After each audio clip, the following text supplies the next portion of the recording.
हमारी आज की इंस्पायरिंग स्टोरी सीरीज में हमारे साथ है कल्याण। कल्याण के साथ हमारा सफर काफी लंबा हो गया। वैसे तो ये हमारे 17-18 बैच के स्टूडेंट हैं, लेकिन इनकी जर्नी सफलता तक पहुंचने की तमाम मुश्किलों भरी रही। तो हमने सोचा क्यों ना इनकी जर्नी को आप सभी स्टूडेंट तक पहुंचाया जाए।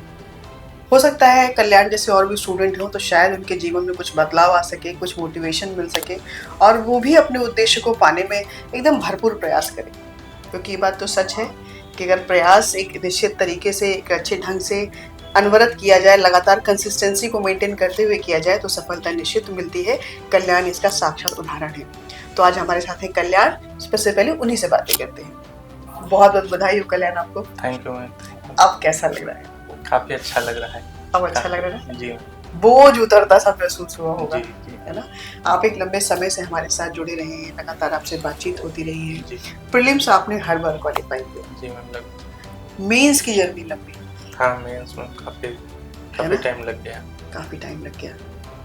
क्या कारण रहा होगा इसका? मैम कई स्तरों पे कमी रही। एक तो मैं गांव पे ग्रामीण पृष्ठभूमि से रहा, तो शुरुआत में मुझे उतना ज़्यादा सारी चीज़ों के बारे में नहीं पता था कैसे क्या करना है। शुरुआत के तो 1-2 रिजल्ट में मैंने अपने नंबर तक नहीं देखे कि कितने रहे होंगे। मुझे लगा फेल हो गए तो फेल हो गए, मतलब उसका कोई मतलब नहीं है। उसके बाद में मैंने अपने ऊपर काम किया कि नंबर देखें, उसके बाद किस पेपर में मेरे कम नंबर रह गए। जैसे कि इथिक्स हुआ, काफ़ी मेरा कमज़ोर है, तो उस पर फिर काम करना शुरू किया अपने दोस्तों से, कोचिंग से, सभी संसाधनों का उपयोग करके। फिर अब फाइनली नहीं, तो जैसे मेंस में सबसे पहले आप कमी क्या मानती? क्या नोट्स की कमी थी आपके पास? नोट्स थे मैम, मुझे लग रहा है कि समरी करके नोट्स नहीं थे कि शॉर्ट नोट्स नहीं। हाँ, शॉर्ट नोट्स नहीं थे। तो शॉर्ट नोट्स जो आपने बाद में फिर बनाए, हर बार अपडेट करते थे या फिर एक बार बनाए हर बार नहीं चलते रहे? नहीं मैम, हर बार अपडेट करना पड़ता है। जैसे करंट से रिलेट करके जितना अपडेट कर पाओ उतना ही अच्छा हो जाता है आंसर। मुझे जो लगता है इम्पैक्ट उतना ही पड़ता है। 5th-6 पेपर की तैयारी कैसे की? 5th-6 में मैम ये 2023 से ही जुड़ा है, तो थोड़ा सा ये सरकार की वेबसाइट से और बाकी नोट्स इधर जो मार्केट में आए, आप लोग की टेस्ट सीरीज, तो इसी से मिक्स करके मैंने उसका एक शॉर्ट नोट्स अपना बनाया और वही पढ़ के उसी में ऐड ऑन करते गए। तो करंट अफेयर्स को कैसे तैयार करते थे आप?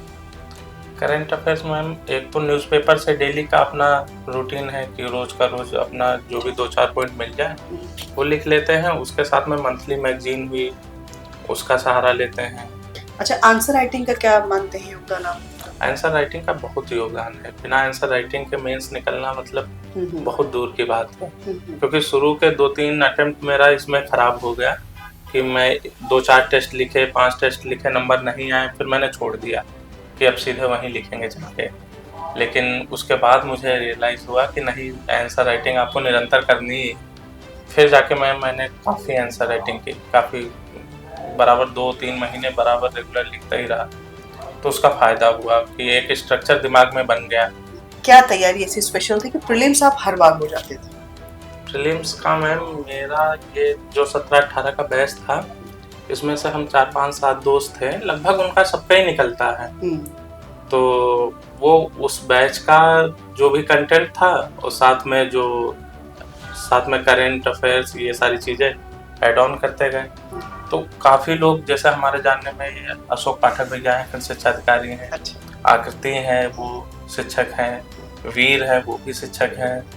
तो काफ़ी लोग हैं, पल्लवी है हमारे दोस्त, ऐसे करके तो उनका सबका पीटी निकलता ही रहा है। आपका जो सर्किल था सब लगातार सेलेक्ट होते चले गए, उसमें अपने आप को, और आप हर बार रह जा रहे थे, तो कैसा फील होता था हर बार? क्या थॉट आता था? मैम थोड़ा तो लगता था कि मैं ही रहा जा रहा हूँ। मेहनत भी करते थे, लेकिन वही दोस्त थे जो मोटिवेट भी करते थे कि ऐसा है, कर जाओगे आप, लगे रहो, और इस बार नहीं तो अगली बार। मुझे याद है कि 23 का जब ये 21 वाला मेरा आरओ मीन्स नहीं निकला था, तो अशोक पाठक भैया का फ़ोन आया था मेरे पर कि तब मैं दिल्ली में था कि ऐसा है, हार न मानना, आपका हो जाएगा, अभी फिर अगली बार फिर ट्राई करो, हो जाएगा। फाइनली हो गया। जब ये पूरा दौर बीत रहा होगा, कई बार ऐसा समय आया होगा जब एकदम डिमोरलाइज हो गए, लगता होगा कि अब नहीं हो पाए, क्या कोई ऐसी घटना, कोई ऐसी बात रही जिसने आपको लगातार मोटिवेट करके रखा? ऐसी मैम काफ़ी घटनाएँ हुई हमारे जीवन में, लेकिन एक ये 21 का आरओ मुझे काफ़ी हर्ट किया अंदर से, तो इससे मुझे बहुत उम्मीदें थी कि इस वाले में तो मेरा हो जाएगा। जब ये नहीं हुआ तो मेरा पूरा अंदर से मैं टूट गया कि अब नहीं होगा मेरा, अब कुछ और देखना पड़ेगा या कुछ और सोचते हैं। लेकिन फिर वही है कि आसपास के सारे लोग, दोस्त, सारा माहौल, घर का सपोर्ट कि नहीं कर जाओगे आप, लगे रहो, जहाँ इतना टाइम दिए हो थोड़ा और सही, तो फिर लगा रहा फिर से। मेरा ऐसा था कि शुरू से मैंने सोच के रखा था, जैसे मैंने तैयारी शुरुआत की तो सीधे ही इसी कोचिंग में आके मैंने एडमिशन ले लिया, जैसे ग्रेजुएशन किया तो दिमाग में एक सीधा क्लियर था कि मुझे यही बनना है। उसके बाद ऐसा नहीं मैम कि मैंने ट्राई नहीं किया, बीच में मैंने लेखपाल का भी डाला, वीडियो का भी डाला, दिया भी, लेकिन वो मन नहीं लगता था, न वो ऊर्जा लगा पाते थे उधर। जैसे 2 घंटे भी पढ़े तो दिमाग करता था कि अपना छोड़ के कुछ और पढ़ रहे हो। तो जब ये लंबा समय बीतता है तो तमाम तरह के प्रेशर आने लगते हैं हमारे पेरेंट्स के, हमारे आसपास के लोगों, वो कैसे हैंडल करते थे आप? काफ़ी प्रेशर आए, लेकिन घर वाले हमारे थोड़ा मोटिवेट करते रहे। जैसे हमारे मामा का घर से काफ़ी मुझे सपोर्ट रहा है, तो उनके 3 लड़के, 3 भैया मेरे हैं, वो सरकारी जॉब में हैं। वो लोग मोटिवेट करते रहे कि अरे आसपास का आपको नहीं देखना है, आपको अपने परफॉर्मेंस पे काम करना है, अपना मार्क्स बढ़ाना है, अपना सुव्यवस्थित तरीके से तैयारी आप करते रहो, किसी को कुछ बताने या दिखाने की ज़रूरत नहीं है या किसी की बात सुनने की ज़रूरत। ऐसी कोई हैबिट है आपकी जो आपको लगता है कि ये ना होती तो शायद मैं नहीं टिक पाता इस फील्ड में? धैर्य मैम, मुझे लगता है कि धैर्य मेरे अंदर है कि जो इतने लंबे समय तक मैं टिक पाया। जैसे मैम दिनचर्या का अपने हिसाब से मेरा शेड्यूल एक बना था, उस पे काम मुझे करना ही करना था। सुबह उठ के अपना लाइब्रेरी जाना, उसके बाद आना, फिर पढ़ना, तो वो एक दिनचर्या और रूटीन अपने हिसाब से बांट के रखा था कि इतने सब्जेक्ट इतने टाइम तक या इस हिसाब से इसको मैनेज करना है, तो उस पर मैं काम करता ही करता था। हर मेंस फेल जरूर हुए, लेकिन उनमें मेरे नंबर इंक्रीज करते गए, तो थोड़ा और मोटिवेट होते गए कि हाँ नंबर बढ़ रहा है, कभी आप पार भी कर सकते हो। ठीक है, जैसे आपने बताया कि लाइब्रेरी आप जाते थे, लाइब्रेरी की क्या भूमिका मानते हैं आप तैयारी में? लाइब्रेरी की भूमिका अभी तो है मैम, क्योंकि थोड़ा शांत वातावरण, साथ में वैसे लड़के, वैसा माहौल भी मिल जाता है। आप रूम पे अकेले आप पढ़ रहे होते हैं। तो इस बार जब आपने इंटरव्यू दिया, कितनी उम्मीद थी?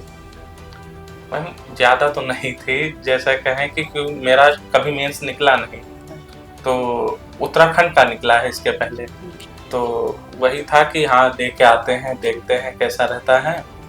बाकी दोस्त यार सब बोल रहे थे कि हो जाएगा, आपका हो जाएगा, लेकिन मुझे उतना उम्मीद नहीं थी कि हो जाएगा फाइनली, लेकिन अब हो गया ईश्वर की कृपा से। धन्यवाद दिया उनको। फिर घर में बताया? हाँ, घर पे बताया सभी को। आधी रात रिजल्ट आया? आधी रात रिजल्ट आया, मम्मी पापा सब जगह ही थे, सब वेट कर रहे थे आप? हाँ वेट कर रहे थे, सबको बताया, सब काफी खुश हुए, क्योंकि इतने दिनों बाद इतना लंबा संघर्ष, उसके बाद फिर एक विश्वास बना रहता है। जैसे माँ का विश्वास तो हमेशा ही बना रहता है कि होगा होगा होगा, वो हर रोज हमसे बोलती थी कि बेटा आप लगे रहो, होगा आपका, होगा एक दिन। वो मुझे वो जानना है, जब आपने बताया क्या वो उनके क्या भाव थे? क्योंकि एक माँ का, आपका तो संघर्ष था ही, एक माँ का जैसा कि आपने बताया हर माँ का होता है, तो उनके चेहरे के भाव वो क्या थे?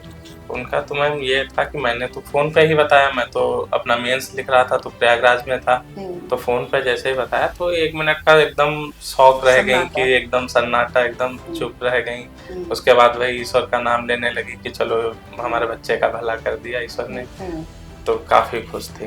तो अभी मिले आप उनसे जाके एग्जाम के बाद? मिल ली है। हाँ। अब कैसा लग रहा है? काफी खुश है। आप जैसे जो और स्टूडेंट्स हैं उनको क्या मैसेज देना चाहिए? उनको मैम मेरी तरफ से यही मैसेज है कि धैर्य, पेशेंस बनाए रखें। तैयारी ये लंबी है, लेकिन अगर सुव्यवस्थित ढंग से की जाए तो लक्ष्य वैसा नहीं है कि हासिल ना कर पाए हम लोग। अगर सोच लिए हैं कोई कार्य करने को, बस ये है कि उस हिसाब से काम करते जाएं अपना। जैसे प्री पे अगर आपका प्रीलिम्स वीक है तो उस पर मतलब का काम करना है, मेंस के लिए है टेस्ट सीरीज, करेंट, ये सब ऐड करके अपना चलते जाना है, आंसर राइटिंग जितनी हो सके करते जाना है। तो आपका फाइनल सिलेक्शन होगा। मेजर सब्जेक्ट आप ध्यान में रख लो कि जिससे ज़्यादा क्वेश्चन आते हैं उस पर हम कम से कम गलत कर पाए।